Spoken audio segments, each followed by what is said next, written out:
So hi everyone, my name is Casey and I am a PhD student at Princeton University and yeah, for one day. And yeah, today I will be presenting my work in collaboration with WinLab, which is called a Smart Surface Enabled 5G millimeter wave for roadside networking.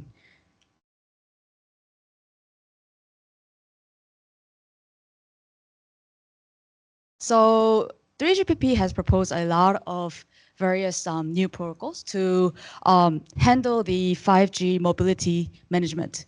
But so for example, they have introduced something called a DAPS, which means make before break, establishing two links. Another is conditional handover, like conventionally, typically the handover decision is made by the base stations, but for this protocol, the handover decision is made by the UE.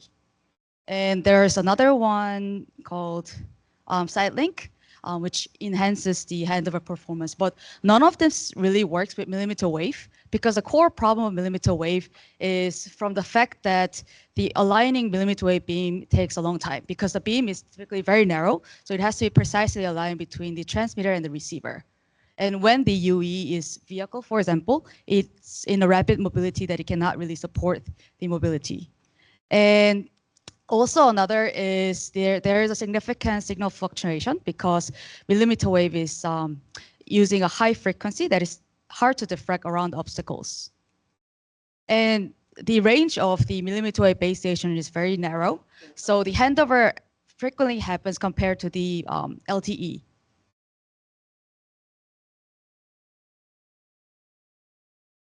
So here, let me just like align some fundamental challenges and how we try to solve the problem. So the first problem of adopting millimeter wave roadside networking is the significant attenuation from car bodies. Typically, car bodies are made of metals, so it's very hard to penetrate through those metals. And another is, in order to prepare for handover, typically UE suspends communication with the source base station and tries to listen for the neighboring GNOBs. But this incurs a huge delay because you need to precisely align with the neighboring cell, and you need to actually make a measurement for another neighboring cell if there's one or more.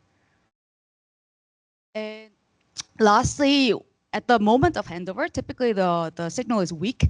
So when the handover is decided and is made, typically the packet delivery is very unreliable, and it causes some lost packets, or even it results in a complete termination of the communication. So our solution is to deploy a smart surface on the car that can kind of relay the signal. So for the first problem, what we do is, so we deploy the surface, you can see in the red box there, which can actually steer through the surface from the outdoor signal into the in-vehicle, and then steer precisely to the user. So the big difference with conventional RIS is that it's working at the transmission instead of reflection. Another thing, like very special with this surface, is that it has a very good capability to control the phase. So you can actually split the beam so that one is establishing through the surface and one is actually reflecting. So we call this as transflective property. So what happens is that if you see the UE, there is a one link maintained with UE and the source GNOB for data communication. But you also, at the same time, the surface also reflects such a way that the source GNOB can directly measure the SSB broadcast from the neighboring GNOBs. And lastly, the surface can combine or split the beam into two directions so that it can support the make before break handover. So there will be a duplicate packet coming from source GNOB to UE as well as neighboring GNOBs. So this is kind of iteration, but kind of like going into details of the protocol-wise how it works. So I think I explained this. So left is without the surface, the what the 3GPP has explained, and the right is our approach. So let's say there's already an ongoing communication happening between the source GNOB and UE. And typically UE stops data communication periodically to listen for the neighboring GNOBs. So it would basically measure the SSB broadcast from the neighboring GNOBs, and it's typically 5 milliseconds level. So what it would happen is it would try to do n-square search, and you would repeat the sweep, and so on. So once this process happens, the UE would measure the maximum RSRP or the SNR, and then make it into a measurement report and send this report to the source GNOB. And then the GNOB would make a handover decision. But in our scenario, what happens is that let's assume that there is a communication link happening between UE through the surface to source GNOB. Then the UE is not involved with the handover process at all. Instead, source GNOB would trigger the surface to turn it into transvection mode so that it can kind of reflect, it can do what UE is supposed to do. And then the source GNOB would directly measure the measurement report and then make a handover decision from there. So lastly, the part is the executing handover. So here, let's say that handover is decided, and then the source GNOB sends handover request to target GNOB, and then ask UE to detach with itself. Then UE would immediately detach and match with the target cell. And then the source GNOB would forward the data and then establish a new link. But typically at this process, at this location, the signal is weak, so the packet will be dropped. But with the surface, we would try to establish, the UE won't detach with the source GNOB. It will keep the connection with the source GNOB and establish the depths and so on. So also, when completing handover, the advantage of having a make before break is that you don't have to ping pong to the source cell when there's a significant fluctuation of signal due to some random blockage. Immediately revert back to the source communication. It's communication with source GNOB.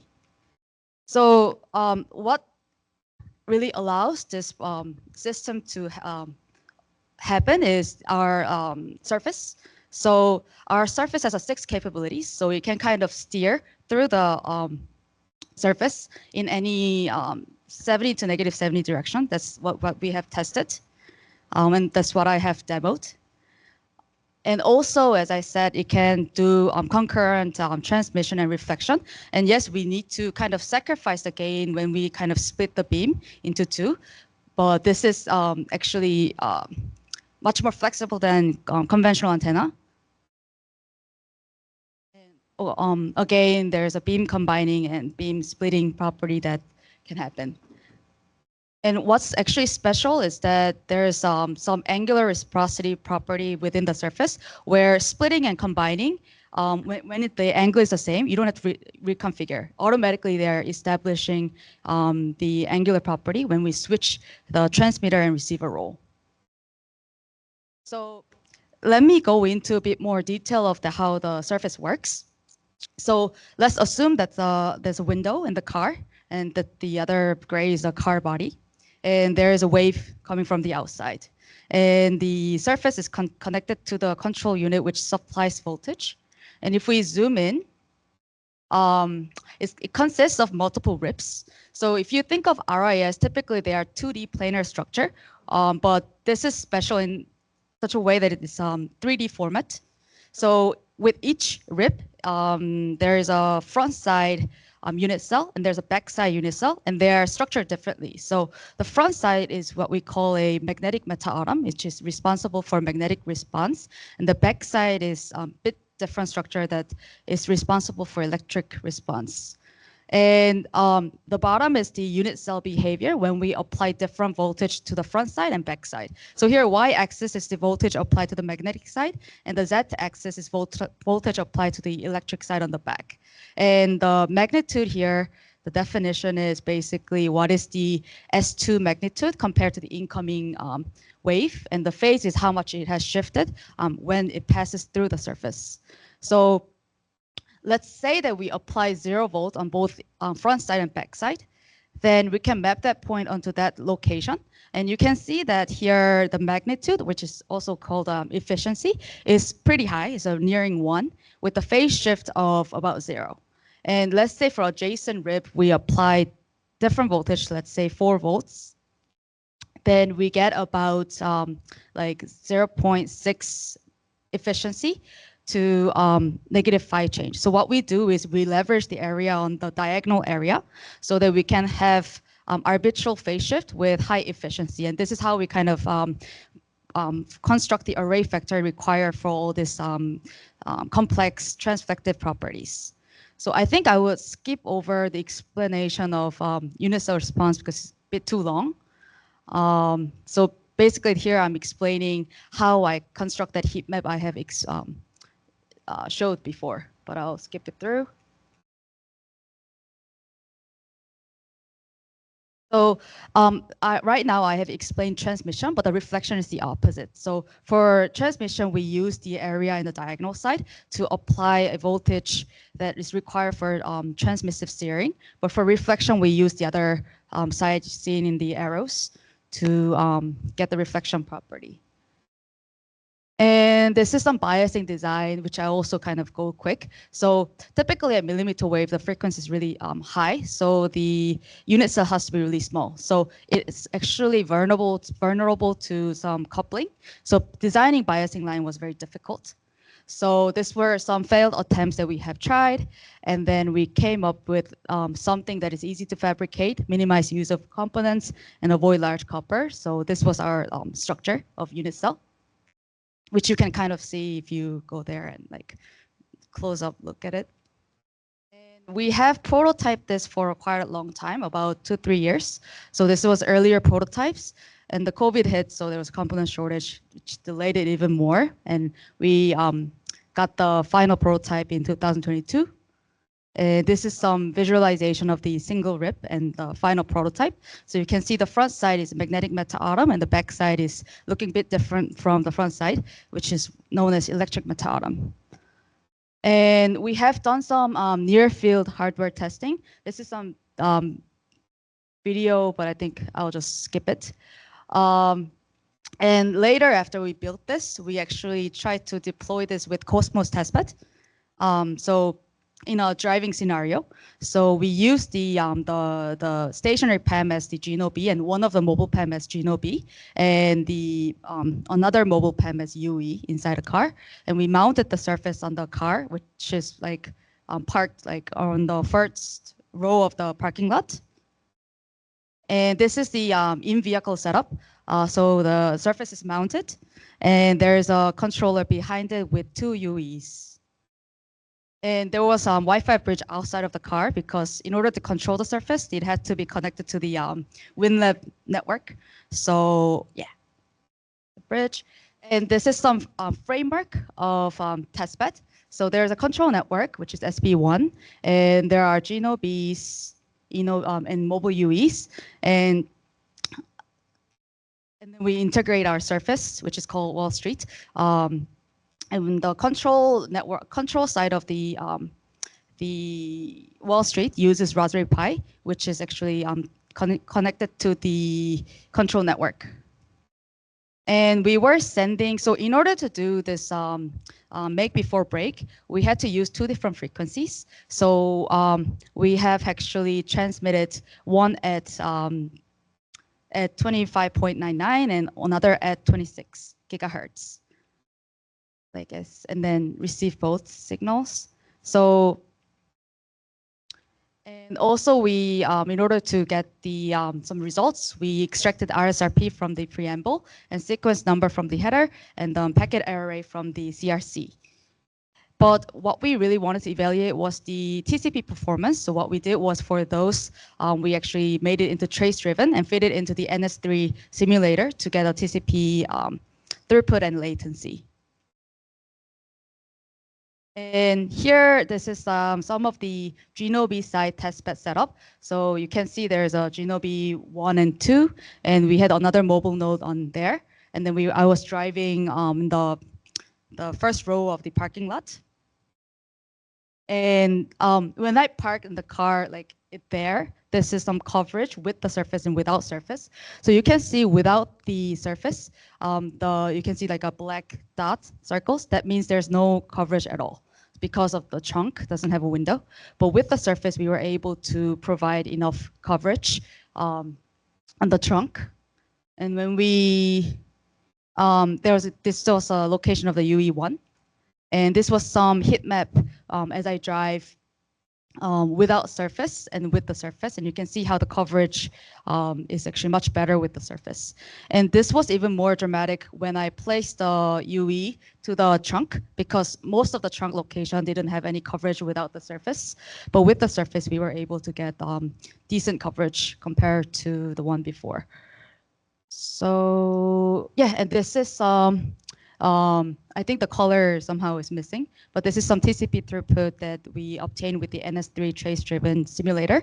And we were able to achieve about the twice better TCP throughput and about 30% better latency. So yeah, in conclusion, we had some good performance with by deploying Surface in a mmWave handover application with about 50% reduction of unnecessary handover events. And we have integrated with the Cosmos testbed, and I will be actually demoing in Mobicom in November. So yeah, I think if anyone's there, I'll see you again. And yeah, thank you.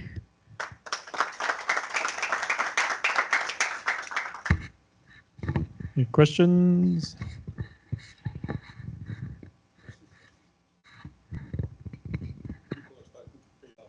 Yeah.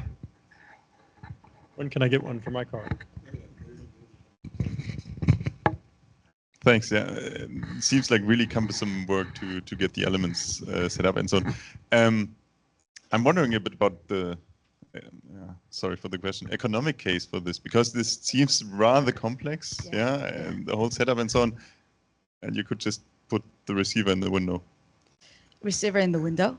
I mean, I you see. can So take like the antenna array and just put it in the window. Yeah, I think amplify forward approach could work, but I think there's also the latency coming from like relaying as well, and yeah. One more question. Yeah. Because, but you have to control the array also. I mean, you have to integrate it in the network, right? Yeah. In the end, so it has to have an own receiver and so on. It does have. It does require or some side channel. Some a control channel, but it doesn't have amplifier, and it doesn't have certainly, like propagate. But it needs to be its own entity within the mobile network as well. Yeah. To have a control channel. Yeah. Yeah.